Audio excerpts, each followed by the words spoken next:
గ్రామ పంచాయతీ ఎన్నికలు ప్రజాపాలనకు పట్టం కట్టాయన్నారు కాంగ్రెస్ నేతలు. గ్రామాల సమగ్ర అభివృద్ధికి రేవంత్ సర్కార్ చర్యలు తీసుకుంటుందని చెప్పారు. కేంద్రంలో మోదీ సర్కార్ కార్పొరేట్ సంస్థల కోసమే పనిచేస్తోందని మండిపడ్డారు. పార్లమెంట్లో ప్రజా సమస్యలపై చర్చ జరగనివ్వడం లేదన్నారు కాంగ్రెస్ నేతలు.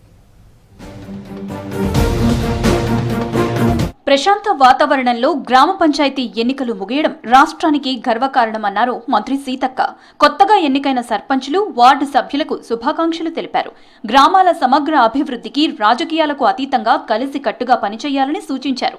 ప్రజలిచ్చిన బాధ్యతను విశ్వాసంతో స్వీకరించి పారదర్శక పాలనతో గ్రామాల్లో అభివృద్ధి కార్యక్రమాలను ముందుకు తీసుకువెళ్లాలన్నారు. పల్లెల అభివృద్ధి ద్వారానే రాష్ట్ర అభివృద్ధి పరిపూర్ణమవుతుందన్నారు మంత్రి సీతక్క. తాగునీరు, పారిశుద్ధ్యం, రహదారులు, విద్య, ఆరోగ్యం, మహిళా సాధికారత, మౌలిక వసతులు వంటి అంశాలపై ప్రత్యేక దృష్టి సారించి ప్రజాసేవకు అంకితం కావాలని సూచించారు. ఎన్నికలు సజావుగా నిర్వహించారంటూ పంచాయతీరాజ్ తో పాటు పోలీసు, ఇతర శాఖల సిబ్బందిని అభినందించారు మంత్రి సీతక్క. మూడో విడత పంచాయతీ ఎన్నికల్లో కాంగ్రెస్ పార్టీ హవా కొనసాగిందని హర్షం వ్యక్తం చేశారు పీసీసీ చీఫ్ మహేష్ కుమార్. పల్లెలు మరోసారి కాంగ్రెస్ పార్టీకి పట్టం కట్టాయని తెలిపారు. గ్రామీణ ప్రజలు ఇచ్చిన ఈ తీర్పు కాంగ్రెస్ ప్రభుత్వ పనితీరుకు నిదర్శనమన్నారు. మూడో విడత పంచాయతీ ఫలితాలు ప్రతిపక్షాలకు చెంపపెట్టు లాంటివన్నారు. తెలంగాణ గ్రామీణ రాజకీయాల్లో స్పష్టమైన మార్పుకు ఇవి సంకేతమని చెప్పారు. సీఎం రేవంత్ నాయకత్వంలో 2 సంవత్సరాలుగా సాగుతున్న ప్రజా పాలన, అమలు చేస్తున్న పథకాలకు ప్రజలు మద్దతు తెలిపారన్నారు మహేష్ కుమార్. గ్రామాల అభివృద్ధిని మరింత వేగవంతం చేయడానికి కాంగ్రెస్ ప్రభుత్వం కట్టుబడి ఉందని హామీ ఇచ్చారు. అదానీ కోసమే శాంతి బిల్లును మోదీ ప్రభుత్వం తీసుకువస్తోందని ఆరోపించారు పెద్దపల్లి ఎంపీ వంశీకృష్ణ.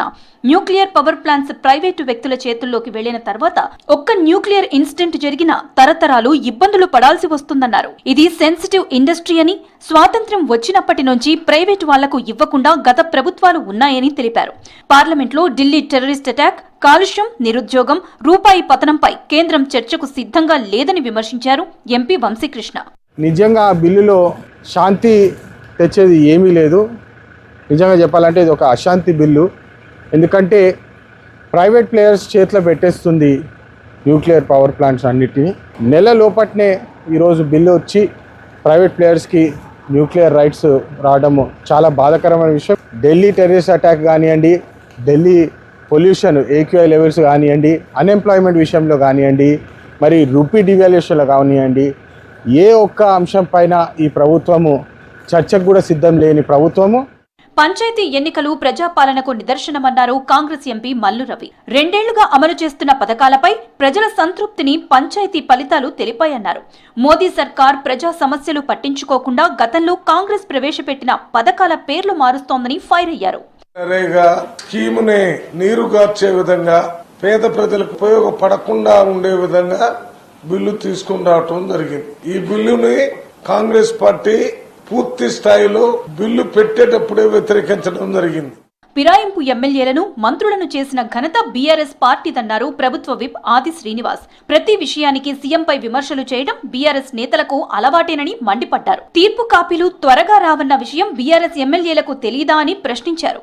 38 మంది శాసనసభ్యులను పార్టీ ఫిరాయింపులుగా 10 ఏళ్లలో మీరు విడిగా అవకాశం కల్పించినటువంటి మీరు ఈ ఫిరాయింపుల అంశంపై మాట్లాడడం అనేది ఓ విడ్డూరంగా ఉందన్నమాట. సందర్భంగా ఏకపక్షంగా వారు ఎక్కడ కూడా నిర్ణయం తీసుకోలేదు. ఇరుపక్షాల వాదనలు విన్న తదుపరి తీసుకున్న నిర్ణయాన్ని కూడా ఈరోజు స్వాగతించకుండా వ్యక్తిగతంగా విమర్శ చేయడం సరికాదు. పంచాయతీ ఎన్నికలు ఇచ్చిన స్ఫూర్తితో మరింత మెరుగైన పాలన అందిస్తామన్నారు కాంగ్రెస్ నేతలు.